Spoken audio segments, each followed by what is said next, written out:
আসসালামু আলাইকুম, সবাই কেমন আছেন? আশা করি সবাই ভালো আছেন। আলহামদুলিল্লাহ আমিও ভালো আছি। তো প্রতিদিনের মতো আবারও একটি ভিডিও নিয়ে হাজির হয়ে গেলাম। তো আজকে আমি রান্না করব হচ্ছে লাচ্ছা সেমাই। তো সেমাইটা রান্না করার জন্য প্রথমে আমি 2 লিটার দুধ নিয়েছি। দুধগুলো ভালোভাবে ফুটিয়ে নিয়েছি।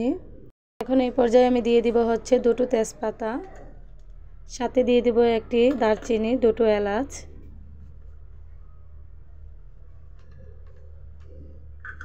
এখন আমি নেড়েচেড়ে দুধটা ফুটে আসা আগ পর্যন্ত অপেক্ষা করব।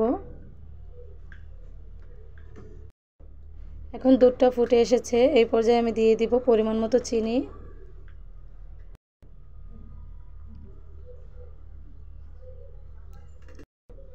তারপরে নেড়েচেড়ে আরও কিছুক্ষণ দুধটা জাল করে নিব। খুবই সিম্পলভাবে আমি সেমাইটা রান্না করছি। আপনারা চাইলে আমার মতো এভাবে রান্না করতে পারেন, এটা খেতে অনেক মজা হয়। এখন আমি দুধটা ভালোভাবে জাল করে নিয়েছি, এই পর্যায়ে চুলা থেকে উঠিয়ে নিব।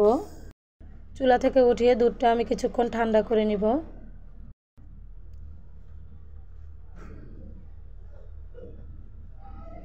দুধটা আমি খুন্তির সাহায্যে নেড়ে নিচ্ছি। এরকমভাবে ঠান্ডা করে নিতে হবে, হাত দিলে যেন আঙুলটা সহ্য হয়।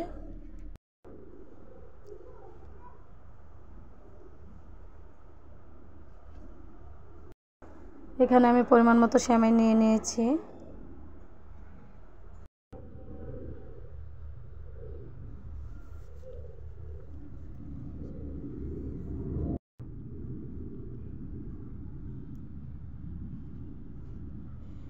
এখন আমি সেমাইয়ের মধ্যে দুধগুলো ঢেলে দিব।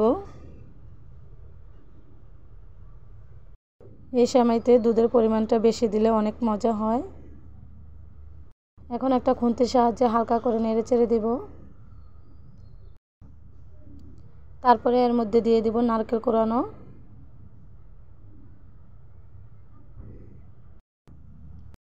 নারকেল কোরানো দেওয়া হয়ে গেলে সেমাইটা খাওয়ার জন্য রেডি হয়ে যাবে।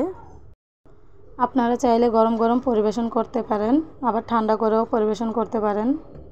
তবে কি আমার কাছে সেমাইটা ফ্রিজে ঠান্ডা করে খেলেই অনেক ভালো লাগে, তাই আমি ফ্রিজে রেখে ঠান্ডা করে পরিবেশন করব। এখানে আপনারা চাইলে কিশমিশ অথবা বাদাম দিতে পারেন। আমার মেয়ে সেমাইতে কিশমিশ এবং বাদাম দিলে সেমাই খেতে চায় না, এর জন্য আমি দিইনি। আশা করি আমার রেসিপিটি আপনাদের কাছে ভালো লাগবে। ভালো লাগলে লাইক, কমেন্ট এবং শেয়ার করে দিবেন। যারা যারা ইউটিউব থেকে দেখছেন তারা আমার পেজটিকে সাবস্ক্রাইব করে রাখবেন, আর যারা যারা ফেসবুক থেকে দেখছেন তারা আমার পেজটিকে ফলো দিয়ে রাখবেন, যাতে করে এরকম নতুন নতুন সহজ রেসিপিগুলো দেখতে পারেন। আজ এই পর্যন্তই। সবাই ভালো থাকবেন, সুস্থ থাকবেন। আল্লাহ হাফেজ।